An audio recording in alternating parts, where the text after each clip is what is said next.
afternoon. Welcome to the 2:30 p.m. Public Works Committee meeting. Agenda item number 1, I call this meeting to order. Agenda item number 2, Kelly McLeod Shingen. Shingen. It's like singing in the rain with an H. With the H, okay. Shingen, I got you. Appointment to the Arts Commission, replacing Danny O'Connor. Term expires December 1, 2028, representing Council District 8. Welcome. Just tell us a little bit about yourself and why you are interested in serving on the Arts Commission. Sure. I'm, as you said, Kelly McLeod Shingen, and I am delighted with this possibility because I am someone who has been in the arts in some way, shape, form, or fashion since, frankly, before birth. I am from a long line of storytellers, ragtime musicians, performers, actors, singers, dancers. I spent my life listening to artists and dreaming of what could be, probably my whole life. Are you an artist? I am. I am an actor and director. I am the current artistic director for World Stage Theater Company here in Tulsa. I founded that company in 2017 as I was winding down my consulting business, which was KMS Intercultural Consulting. I was a global diversity and inclusion facilitator for over 35 years and started winding my business down because I wanted to focus on my first love, which was theater, and the power of story to connect. And so I felt very strongly that I wanted to start that company here in Tulsa, most specifically with a global component. And I think that that's the thing that I'm interested about bringing to this council is the fact that World Stage doesn't exist in name because it's a Shakespearean production, you know, all the world's a stage, but because I truly wanted to infuse international theater into the Tulsa theater space. And so since we've started in 2017, we took a production to the Netherlands. We did a production in Delft, Amsterdam, and The Hague. We were invited to come to present, and we also taught a high school production, a middle school production, and we performed at a conference. We have brought performances from Chile, and we brought a guest artist from Chile to direct one of our local productions here in Tulsa. So Tulsa artists got an opportunity to work with an international award-winning director. You're qualified. I hope so. Yeah, thank you. We got a long agenda. Okay. So thank you so much. Are there any questions or comments from the council? So I'm looking on Google. It looks like Lord of the Flies is coming. Lord of the Flies just closed on Sunday. Oh yeah. Okay, you're a little short. Oh yeah. Yeah, But yeah. it seems like you work with a lot of young people. We work with young people for our summer program, and then this season we have added two youth productions to our actual season. That's not typical. Usually we have one probably at max, but this year we decided to add another. We wanted to offer a heavier material for young people so that they could really dig their teeth into doing something. Most theater performance opportunities for youth is musical theater, which I love. It is, I studied that as well. But it doesn't allow the young actor to really kind of wrap their skills around, you know, some more meaty material. Cool. Okay. Councilor Bitten. I just want to say thank you and how exciting it is to have an international flavor come to Tulsa instead of the classic Shakespearean or Eurocentric type art. So I'm really grateful for that. Thank you. Thank you. Well, we will be voting on your appointment next week. You don't have to attend the 5 o'clock meeting, but you can if you would like, and you can have words there as well. All right. Short words. Thank you. Thank you so much. I'm a storyteller. I'm teasing you. I know. I'm like, yeah, she's going to talk all evening. All right, well, thank you so much, and we look forward to, welcome to the Arts Commission, and we look forward to voting on you on next week. Thank you. Thank you. Erica Felix Warwick. Reappointment to the Municipal Employee Retirement Board. Term expires December 31st, 2028. Attended 34 of 36 meetings. Representing Council District 8. We all know who you are. Yes. So any questions or comments or any statements you'd like to make? I have enjoyed being on this board for years and will continue to serve at your pleasure. Thank you. Councilor Bingle? Yeah, what happened to these two meetings? I knew he was going to say that. I was actually shocked by that role, so that's great. You didn't sign in. Sign in. Thank you for your dedication. And I was just gonna tell her stellar attendance, so. Yeah. All right, I so will try to anything, be perfect next time. we'll be voting next week, so you know the routine. Thank you so Okay, much. thank you. Anthony Meadows, reappointment to the Human Rights Commission, term expires July 1, 2028, attended 7 of 10 meetings representing my district, District 1. Yes, I will keep it short. All My right. name is Anthony Meadows. I'm an adaptive sports coordinator at the Center for Individuals with Physical Challenges. Yep. That's on 11th and Utica. Yep. Previously, before that, 15 years, I was a social worker with Department of Human Services. That was not my calling, but I did enjoy the work, and I love the people of North Tulsa, where I worked all 15 years.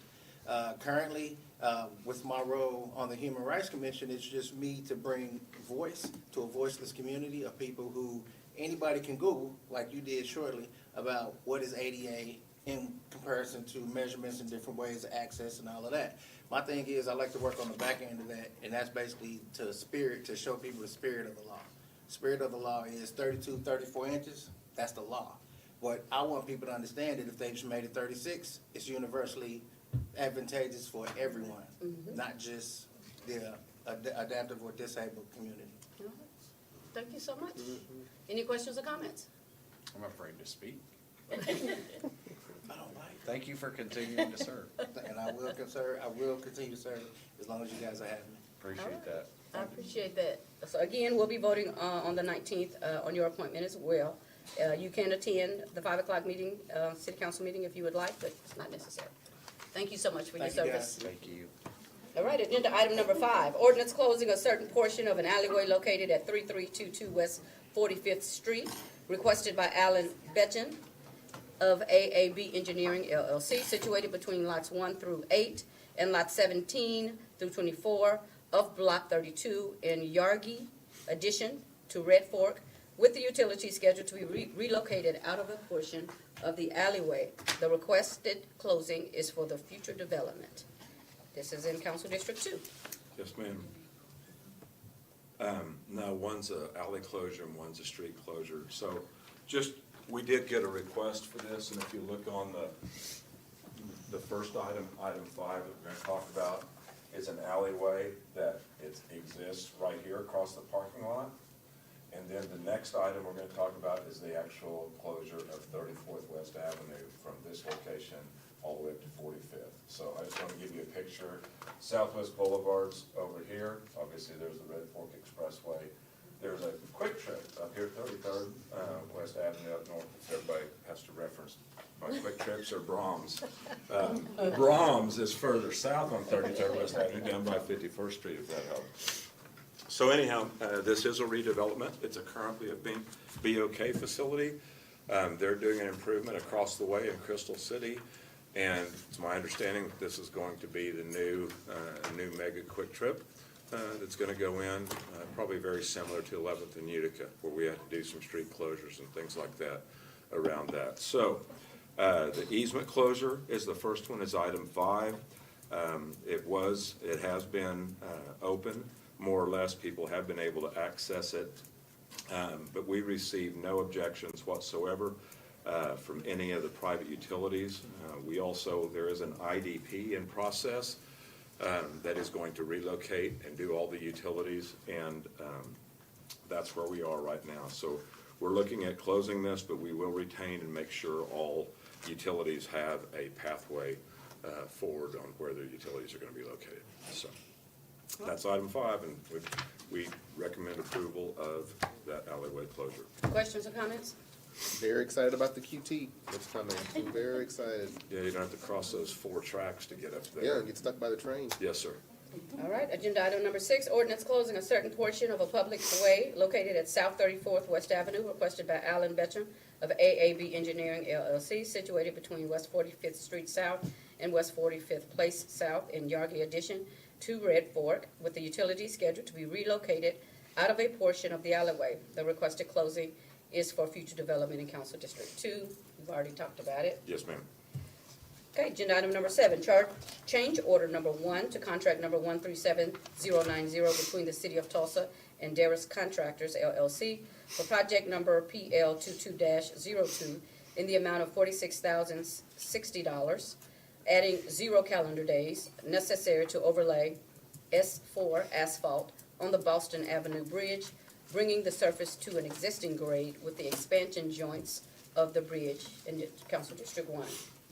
Yes, ma'am. This is part of our Center of the Universe, where we are, the City of Tulsa's portion is to work on the structural fitness of Boston Avenue Bridge. And while we're doing that, Tulsa Downtown Partnership is also working on a large landscaping plan for this. And when we got into the bridge, there were areas, we were planning on about 2 inches of asphalt, and we got into some areas of 6 inches of asphalt removal. And if we had just put back what was planned, the 2 inches, we would have had tripping hazards all the way across the bridge until Brian Kurtz and his team get their construction going. So what we did was we went ahead and chose to raise the asphalt fully up to cover all the expansion joints, eliminate any tripping hazards, and we've got a couple areas we're still working on. But that is the reason for this change order here, and we believe it's the right thing to do, and we would ask that you all would approve it. And with this change order, our overall contract was $3.5 million. This adds $46,000 or 1.31% of the contract value. But this is, if we had known, we would have had this already built into the price of the contract. So, Okay. Any questions or comments? Councilor I Bennett? know folks are looking forward to that being completed. This is in the 3.5 that you were talking about, so we need to add $46,000 to that budget? yes, sir. Okay, just wanna make sure I was clear.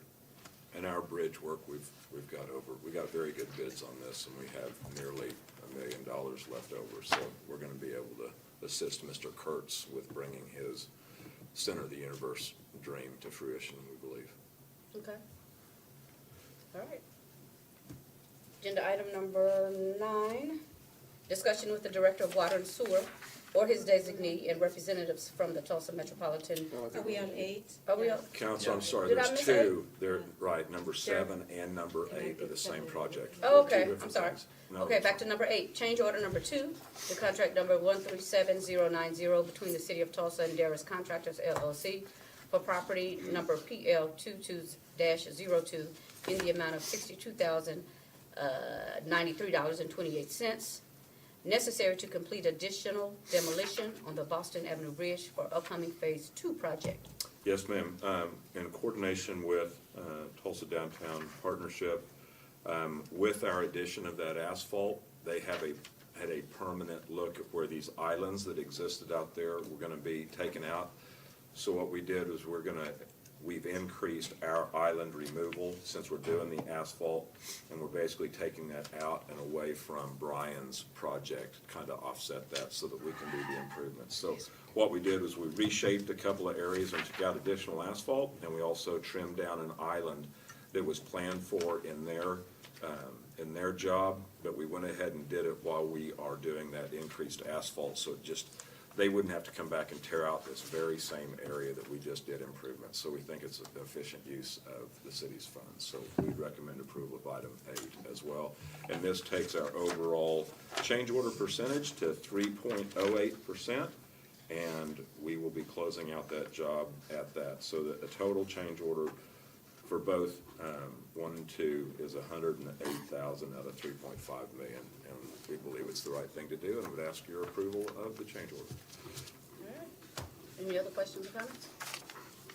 Thank you. Thank you very much. Agenda item number 9, discussion with the Director of Water and Sewer. What the hell is this? Y'all heard it? It's probably the thing that shook the building a couple months ago. Yeah, scary This building everybody. is haunted. Counselor Bingham. It's Discussion, haunted. discussion with the Director of Water and Sewer or his designee and representatives from the Tulsa Metropolitan Utility Authority regarding the announcement of a temporary utility payment grace period through January 31st, 2026 for residents affected by the ongoing federal government shutdown. Counselor Bellis is not here, but it is her item. I think she's in her office.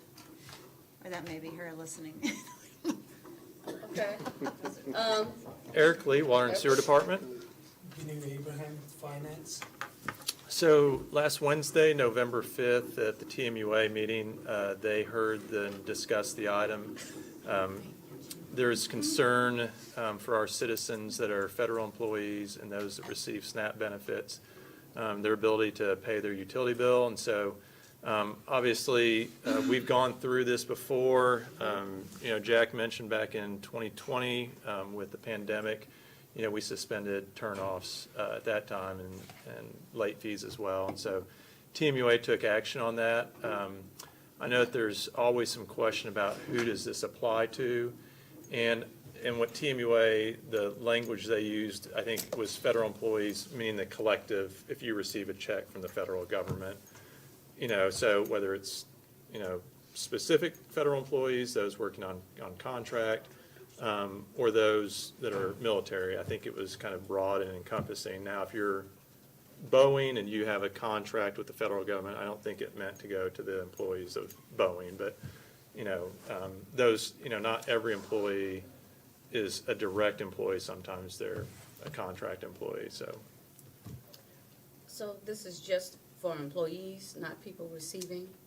Yeah, it includes those that receive SNAP benefits Okay. as well. Yeah. And so Benu and his team and Monica Hamilton in customer care. Monica, I think they've had 26 so far. What's the number? I've had 57 so far, only 3 federal employees, and the rest of the 54 of them are SNAP recipients. And so this is supposed to last through January 31st, 2026. I heard that the House is voting tonight.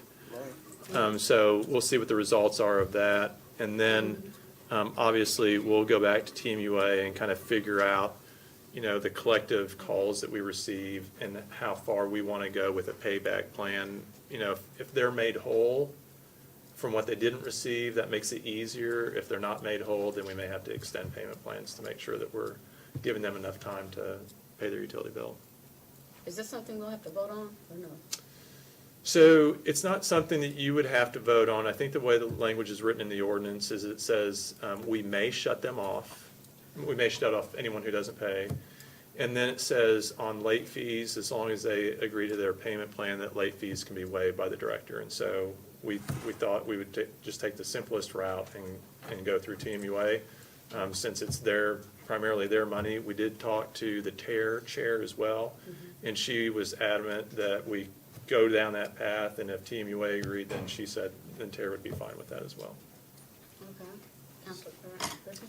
Oh, I had the same question about SNAP benefits. Oh, okay. Yeah, so. Oh, no questions. No, I'm glad that we have the program. All right, no to be able questions? to- Yeah, just, how are we communicating it or getting the word out, I guess? Yeah, so it happened pretty quickly, and I think, every city's kind of going through this similarly. It's like, how do we quickly get this up and running? And so Communications Department put out a press release, and we're talking, of course, this is kind of a weird week because we're here Monday and then off yesterday. We're trying to figure out what other communication opportunities we have to explain that. But with the vote coming tonight, we're having to pivot so quickly, we'll see tomorrow what tonight will bring, so. Do you have? Yeah, I think to go along with what Eric's saying, I think at TMUA, the discussion was about, possibly at that time was to extend it till February 1st, so end of January. And without knowing what's happening in the federal government. And the holiday season is also upon us, so we suspended cuts, and as well as there are no late fees involved as well. And then if we get to that point and people are still owe money, they can get on a payment plan. And I think everyone's kind of heard, kind of like similar to us, you're like, oh, are people with SNAP benefits getting the full amount? Are they getting 65%, 50%? You're trying to figure that out. And I think we were just trying to be judicious in extending it out through the month of January to kind of, because we knew every day something might change. So this is what we have for right now, but this is obviously may change tomorrow. Okay. I do have a question. So, if things do change tomorrow and there is a vote tonight, will we continue this because of the people haven't been paid for almost 2 months?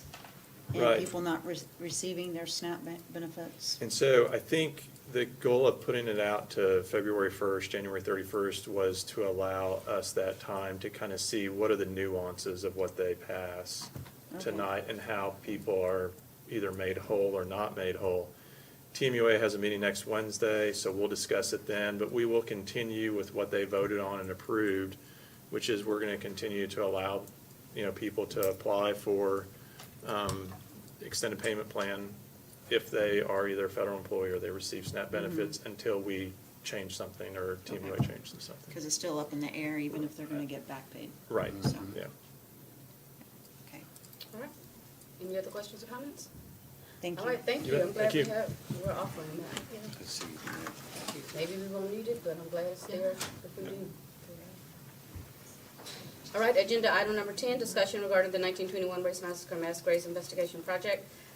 And I put this agenda item on the agenda. I want to invite Mr. Brenton to the table, as well as Christy Williams, who is the chair of Beyond Apology Commission.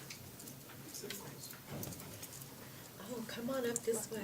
Yeah, don't sit I'm starting to think this. Yeah, I know. What? It's gonna be over. Sit by me.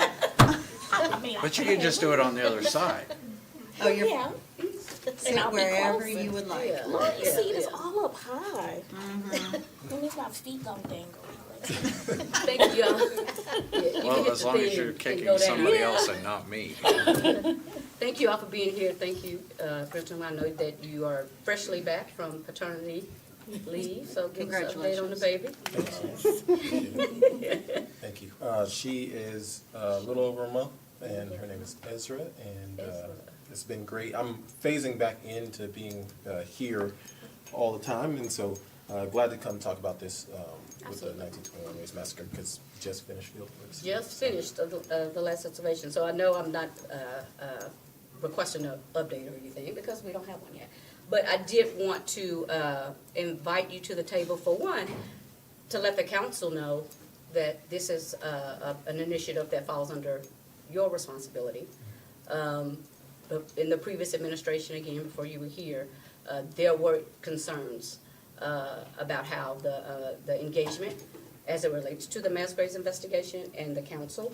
There were times when we would call and ask for information, and it was just not there. And so I wanted to bring you here so that we as a council body can know. I know that I and Councilor Dutton and Councilor Bingo participated in that last excavation. I don't know if any other councilors were able to throughout the time of this last excavation. So wanted to welcome you, of course, and then share with the council that you are the one, if there's any questions or concerns, to bring those, who to bring those to. I also wanted to discuss, as a report to the council, what a regular update would look like, if that would be monthly or quarterly, where we can have those conversations to stay involved and stay engaged. Yeah. Because I know councilors get questions, especially when a news story hit. We've had, certainly within the last month or so, a lot of news stories hit. And so again, I wanted to make sure the councilors knew who they can engage with, if and when they receive those questions from their constituents. Yeah, so I'll start with, I am the Deputy Chief of Staff here in the Mayor's Office, came in April.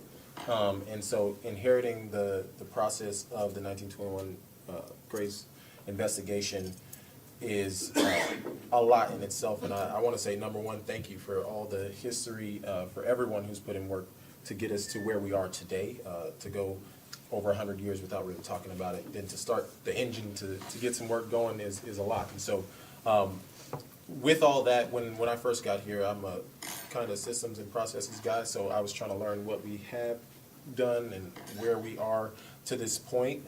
And so since then, talking to people who have been a part of the process, I've been working to figure out what are we going to do going forward. And so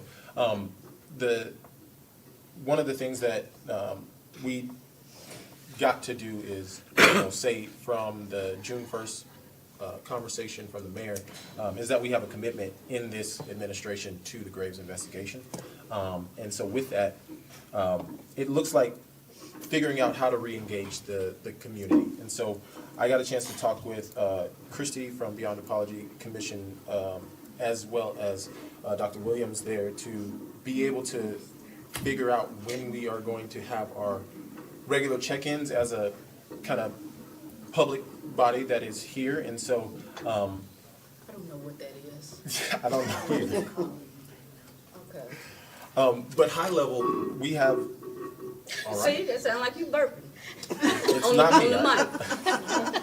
It's not me. Could have been your stomach last week. Although I did not eat lunch yet.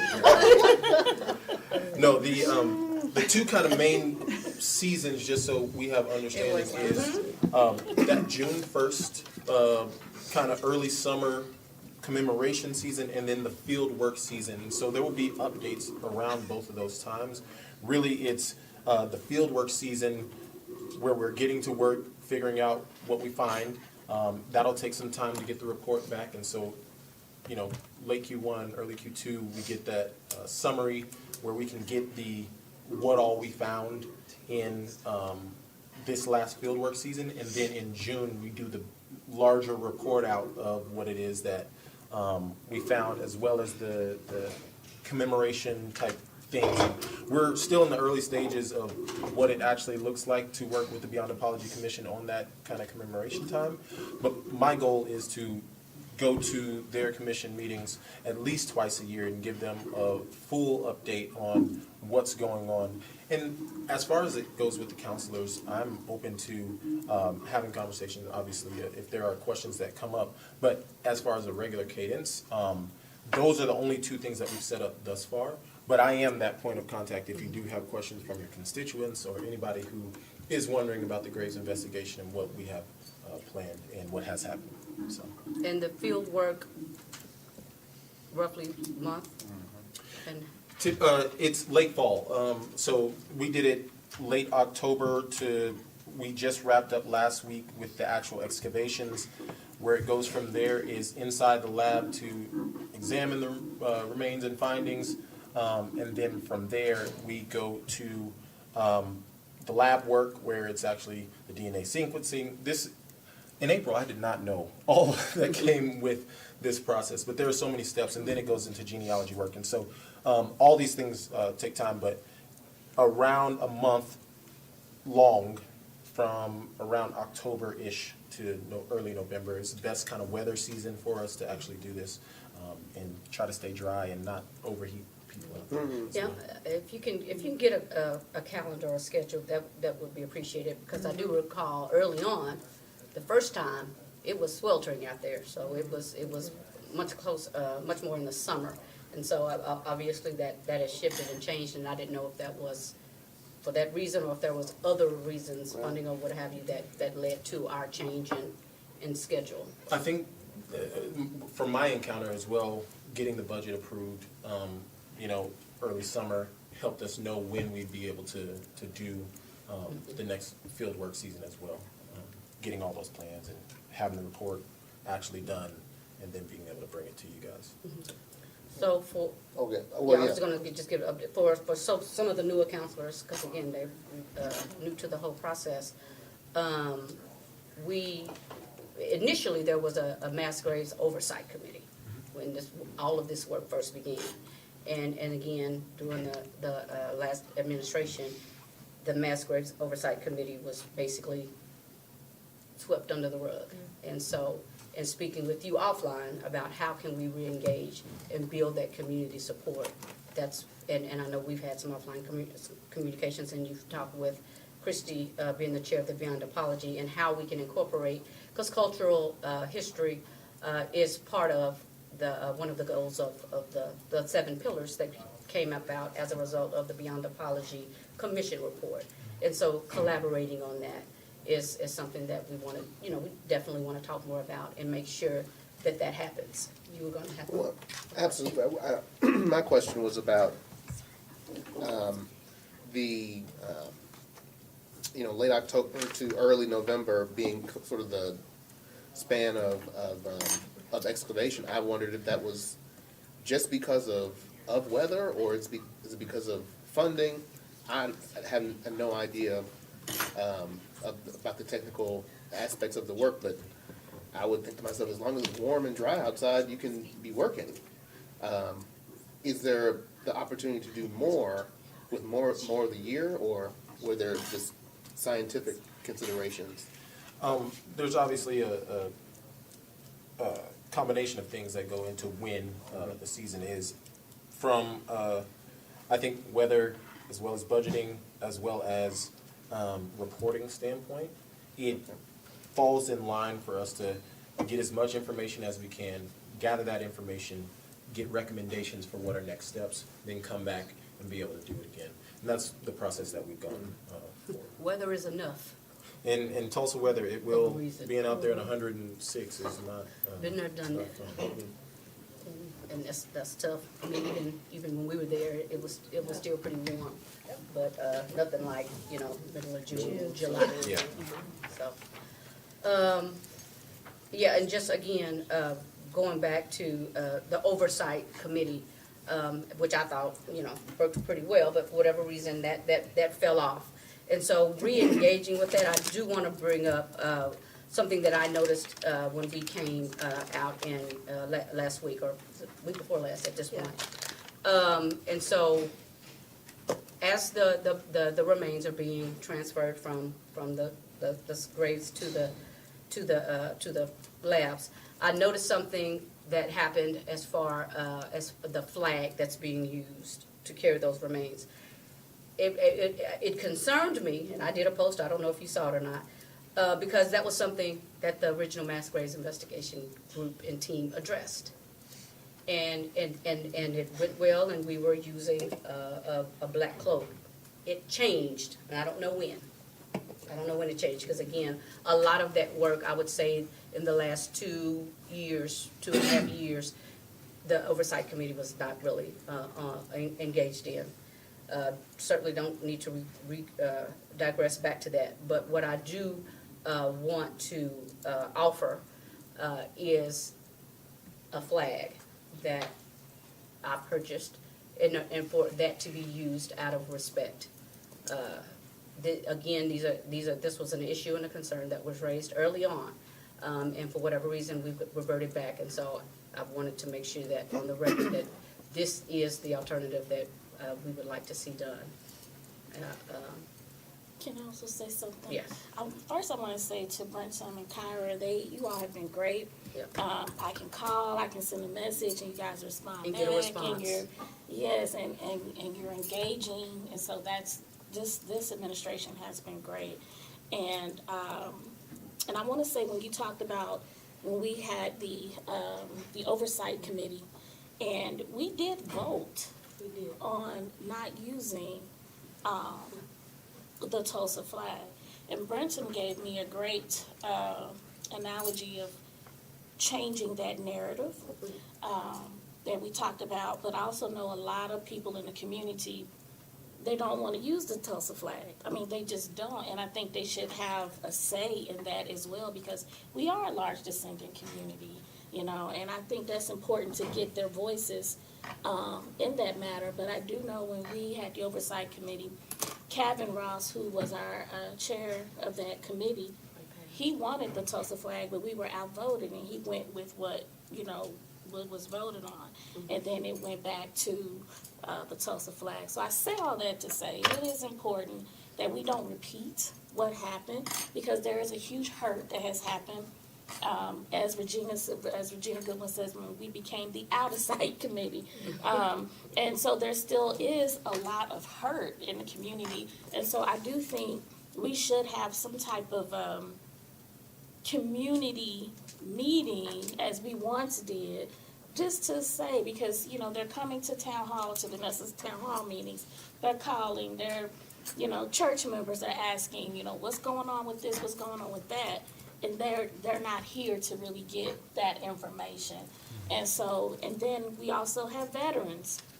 My mother, who's a veteran, always asks, well, where's the armed services in this? Because they never leave a man behind. If they know there's veterans in these graves, why are they not coming for them all? So all of these are questions, and great questions, of what's going on. And so that needs to be addressed to the community, especially the descendant community, so we don't have to repeat what happened under the first administration. And there is so much hope under this new administration.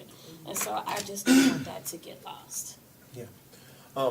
I appreciate all of your thoughts and comments on this. And from my understanding, for the past couple of seasons, the Tulsa flag has been used within the excavation process. In high level, knowing that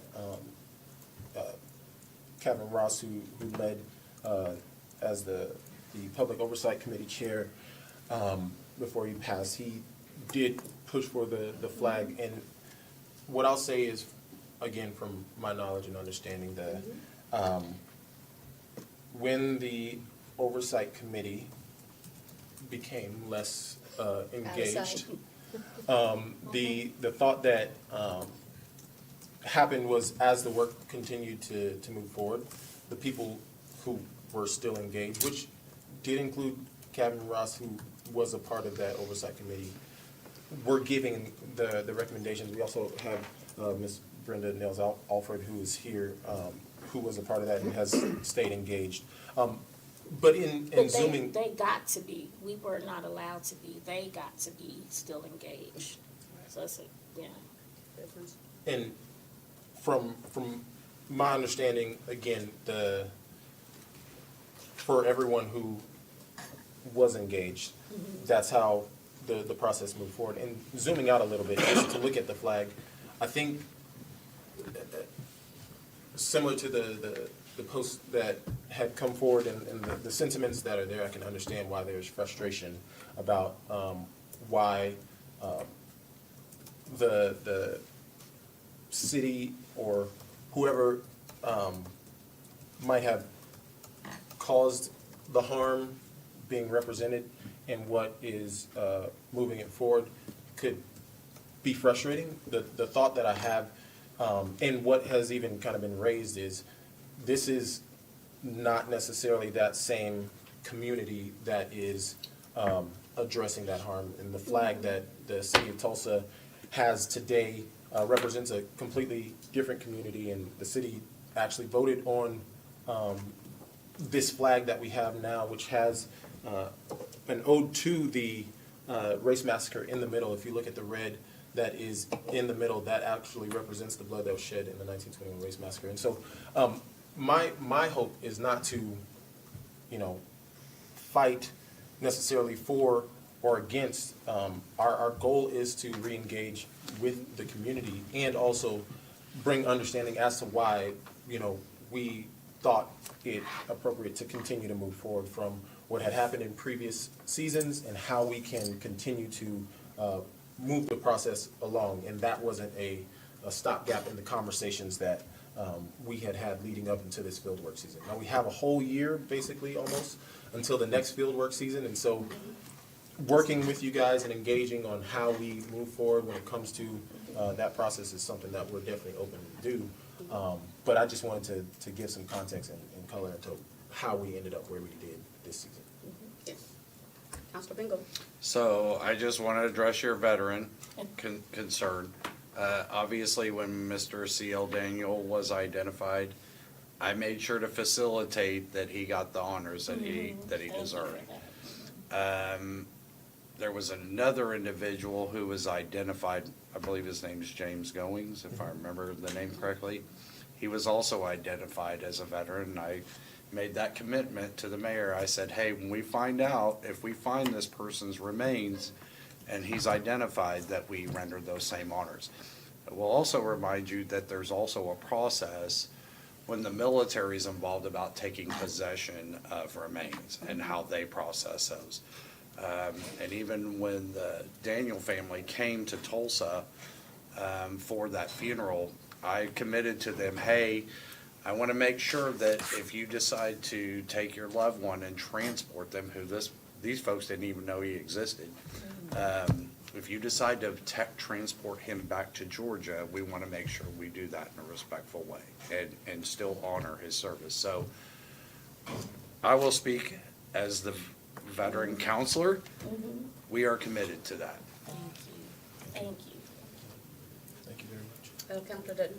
Yeah, I want to reiterate that I think it's so important that as a city, that we honor the diversity and the cultural expressions that we have. And so I think it's great that this was brought up.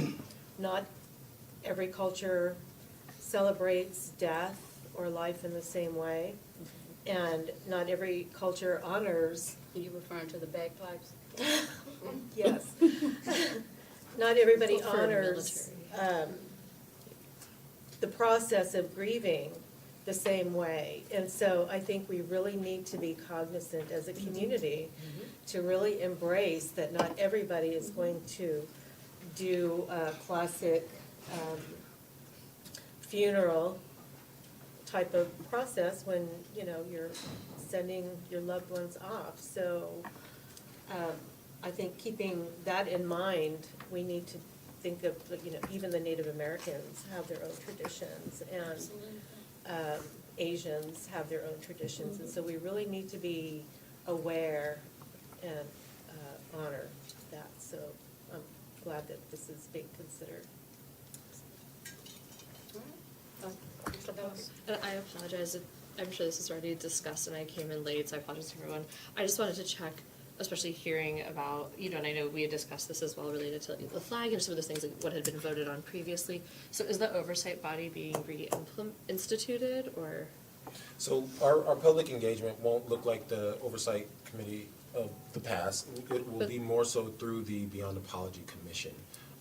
With Okay. that being the city kind of instituted body that is thinking about this all the time outside of myself. It is the place where we'll be able to have these discussions and figure out what the process does need to look like going forward. Which I appreciate that formal structure, like getting to really institutionalize that. Will that then, is some of that we're gonna get, you know, I'm not someone who's serving on the commission, so I won't, you know, thanks to the folks that'll be carrying that out. Will that then include like taking on the records and recommendations from the prior oversight committee? I wasn't sure how that it will build on, you know, like knowing that people already sat down around and took those votes and, you know, put forth that effort. I know once you're then bringing that thing into kind of that government structure, I'm just curious, are there like meeting notes or things from those votes and decisions from the oversight body that can then be, that are being passed So off? I haven't found them. Okay. I don't know what happened to them. We had them. Yeah, They we, disappeared. Okay. yeah, those, so I don't know whatever happened to them. But I will say, the people that I still engage with who was a part of that oversight committee, they do want their recommendations to be heard. They want to have oversight over this, which when Vanessa and I stood in Oakland with the shovels, and when it made the Washington Post, that's when our former mayor, G.T. Bynum, said, we'll go ahead and do this investigation. And the oversight committee was one of the things that Vanessa pushed for. She said, we cannot do this if we don't have an oversight committee, because there needs to be people to, you know, hold the city accountable, and also a way to include descendants and community. And that's how that all came about. And then when we asked too many questions, we gradually became that out-of-sight committee. I mean, that's just what happened. And I said before, it was Kevin and Ms. Alford who were allowed to be the engagement. So we just had to trust that they would still have our interest there, but there was no engagement. I mean, there just wasn't any engagement on the behalf of everyone else. And so that's when we did the movie Oakland, the documentary. We did that. And then one of the things I want to point out too, and why I think it's so important, when Scott Ellsworth was a part of I don't know if he still is or not. I mean, well, we don't have the oversight committee, but I don't know how involved he is still in this process. But the whole time, they listened to him more than they listen to even the experts. And then now you see he has this award-winning book about the whole experience. You know, so it's like how many times will people profit off of the pain and trauma and the things that has happened in our history. And so that's a concern also for me too. So I just wanted to bring that up and why it's important to have some type of oversight, even like with the Beyond Apology Commission, and just being transparent in the process, because there's so many descendants in this community who want to know what's going on. And so, and then hopefully I'm sure we will, you know, work those things out, and then not where it's at 1 o'clock in the afternoon when we do this, but where community can actually come and hear updates. Does that, does the reinstatement of that oversight committee lay with the mayor? Is that his decision? It was initially established by the previous administration. Okay. But through this commission, they could create committees or subcommittee, you know, the actual commission itself, the Beyond Apology Commission can, you know, add things to their bylaws. There's, So there's they could Definitely formal, can do that. granted, like, it actually having teeth and power could vary. Mhm. Okay. Any other questions or comments? I just want to thank the ladies over here as well for allowing my presence during the excavation and allow me to witness and be a part of that. Well, we truly appreciate your presence and all the other volunteers who came out as well. I would like to say one thing, though. Can you come to the table? You gotta come to the table so everyone can hear you on the mic. Come to the important table, okay. We have to keep them where they Oh, are. they have The They have important like a table, setup. okay, great. Thank you so much for this opportunity. And it has truly been my honor over these past 7 years to be a part of these processes. You know, when I found out about our family's history with the Tulsa Race Massacre, I just wanted to do something to honor their and our community's legacies. Because they gave us their best as we were growing up in the community. And just to be able to give back in this way meant so very much. My grandparents, our community members, lost friends, neighbors, family members that they never saw again, on top of the tragedy that they endured. And when this opportunity became available to give back after they gave so much, I was so very honored to do so. And when the opportunity was given, and thank you, Councilor Hall-Alper, for allowing me to be on the committee, as you know, you did approve it.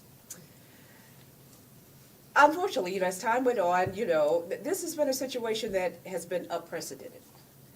You know, having this type of work done in Tulsa or in Oklahoma is unprecedented. It's never been done before. I was asked to be the second chair after the former mayor, or late Mayor Horner, stepped down. And I was very honored to do so. It just meant so much to be able to be out there and see the work that's being done. And when I saw the work that was being done, when I saw what it took to do this work, I was just, it just did something to where I wanted to help out wherever I could. I wasn't going to stand by the side and let them go to be down there and doing that hard work to find our history. I wanted to be a part of it, and I'm so grateful that I've had the opportunity to do so, because it helped me to understand more and more about the processes and the decisions that are made and what it takes to do this work, as I said. And it's tough. Hard decisions have been made along the way. And I'm just so very grateful to be able to be here in this day and time and still support, you know, this project. Now, as far as it, you know, being a situation where I was allowed to stay, I could have left any time just like other people did, okay? Mr. Ross could have left, just as others did, okay? People left for various reasons, and of course for the reasons that you have given as well. But this is 7 years in. I've had people say to me, Brenda, you still there? It's been a long time. You know, or Brenda, you out there, you're helping out with that hard work, you know, I don't know if I can do that. It takes us people, you know, as we are working with, that have special hearts to do this work. I'm here because I grew to love the work, first of all. And, you know, I'm almost ready to go back and get that degree because I grew to love the work so much, because I did not understand it before I started. But the intentions were not to, you know, leave anyone out. Okay? This is about inclusivity, not divisiveness within our community. This is about people coming together and recognizing and reconciling with what happened in 1921. Okay? So that is the platform that I stand on, okay? Is to give back to those who gave so much to us. Growing up in the Greenwood community was one of the happiest times of my life, because they gave us their best in spite of what they endured, and that is why I stay. And I have grown to love the work along the way. So I just wanted to make that clarification. And I appreciate you saying that, but I have to say a point of just for clarity. I wish I had the opportunity to have stayed. That wasn't afforded to me, and to Okay. a lot of other people. And I hear what you're saying. It was not, and I I just hear what don't you're want saying. people to think that it was a choice or that we walked away. We were barred from the process, and we were not allowed. We were turned away at the gate. What I'll say just to move forward, and in this process, what, again, this administration is committed to, is that having a connection point through the Beyond Apology Commission, where we're giving updates, where they're able to ask the questions in the public meeting setting, and then the chair and co-chair know that we can call a meeting at any point and have a conversation about the latest of what's going on. And so, happy to continue to have these conversations and committed to move the work forward. For sure. Thank you. Thank you so much. That's why I wanted to have you all come. So All right, but I do want to clarify also again. Mhm. No one was made to leave. Yes, we were. No. Yes, No. yes. I could have left, I could No, have you stayed. didn't. Can we move I on? stayed. Yeah, we're gonna move on. I but stayed, I everyone stayed. did not have the opportunity. Okay. You Well, probably didn't and see that's that part where side. we disagree. You Well, you were didn't say blessed to that, do okay. that. We were not. I mean, I'm not. There were we others who not. stayed and have, you know, and have helped out, and then decided to leave or, you know, to stay as they wanted to. Okay. We And agree to we can disagree. agree to disagree, for Correct. sure, We can for agree to sure. disagree. Thank we you. gotta move on. Thank you so much for coming. Is there any time for me? Well, we knew that there wasn't time for any updates. We just finished the exhibition. They told me there was no update.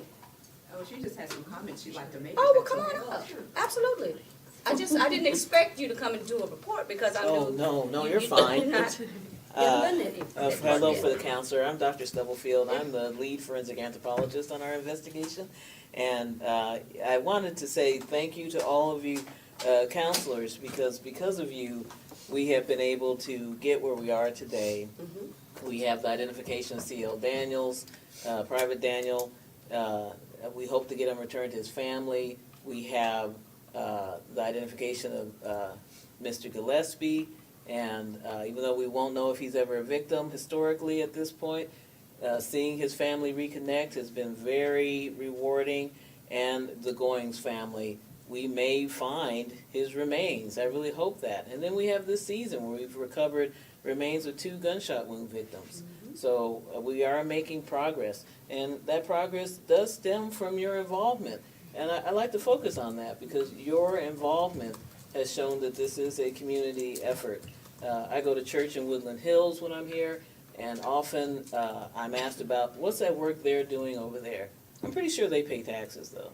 So I'm like, you are the they. We are the they.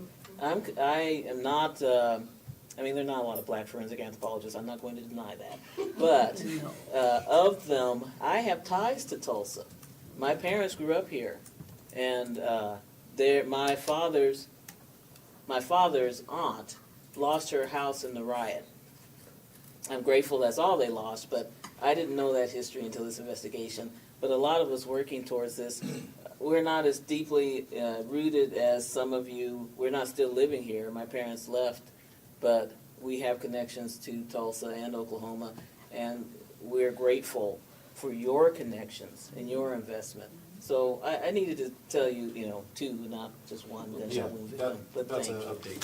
Yeah. Thank you, thank you. Thank So you. good. I didn't expect that, but I appreciate that. It was very recent. Thank you so much, thank you so much. Thank you. All right, thank you. All right, we are adjourned. It's 4 o'clock, so I'm sure Phil will be here.